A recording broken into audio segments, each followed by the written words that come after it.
Lembaga Perlindungan Saksi dan Korban atau LPSK memutuskan untuk menolak pengajuan perlindungan rekan perempuan Mario Dandisatrio, yakni AG terkait kasus penganiayaan terhadap David Ozora. LPSK justru merekomendasikan ke instansi lain. Wakil Ketua LPSK Ahmadi menjelaskan, instansi lain yang dimaksud adalah Kementerian Pemberdayaan Perempuan dan Perlindungan Anak atau Kemen PPPA. Lalu Komisi Perlindungan Anak Indonesia atau KPAI sebagaimana memastikan hak AG perihal status anak berkonflik dengan hukum. Hal tersebut sesuai dengan ketentuan pasal 3 Undang-Undang Nomor 11 Tahun 2012 perihal sistem peradilan pidana anak dan pasal 64 Undang-Undang Nomor 35 Tahun 2014 tentang perlindungan anak.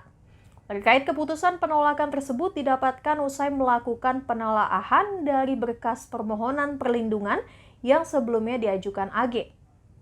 Berdasarkan hasil telaah oleh pimpinan LPSK, AG yang memiliki status sebagai anak berkonflik dengan hukum tidak memenuhi syarat sebagai terlindung sesuai dengan Undang-Undang Nomor 13 Tahun 2014. Selain itu, terkait undang-undang, LPSK hanya dapat melindungi seseorang yang memiliki status saksi dan korban di sebuah kasus tindak pidana, sedangkan AG berstatus anak berkonflik dengan hukum. Sebelumnya, hingga Selasa 7 Maret sore, LPSK masih memproses permohonan perlindungan dari AG. Mengingat status AG dalam kasus penganiayaan berat oleh Mario, seorang anak Ditjen Pajak Jakarta Selatan sudah ditetapkan pihak kepolisian sebagai anak yang berkonflik dengan hukum. Ya,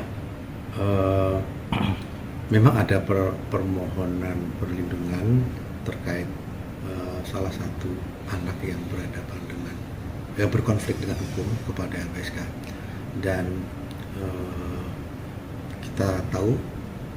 Kita juga sudah melakukan koordinasi dengan pihak terkait, melakukan penelaahan secara mendalam, dan menurut hasil telaah dan koordinasi kita dengan pihak terkait, dia adalah anak yang berkonflik dengan hukum, dan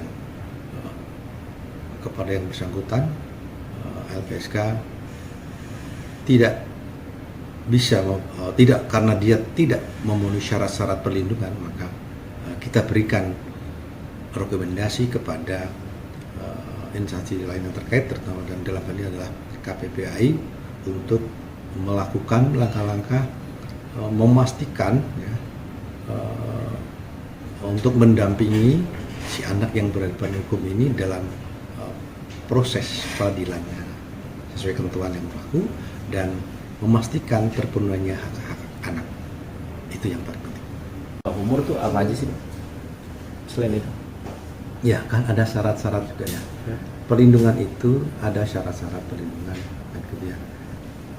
Sekali lagi, dia kan kalau anak yang berhadapan dengan hukum, berkonflik dengan hukum, itu ada cara-cara tersendiri, ada ketentuan yang tersendiri kan gitu. Di dalam, apakah itu dalam sistem peradilan anak maupun undang-undang tentang perlindungan anak itu sendiri. Sehingga kita rekomendasikan.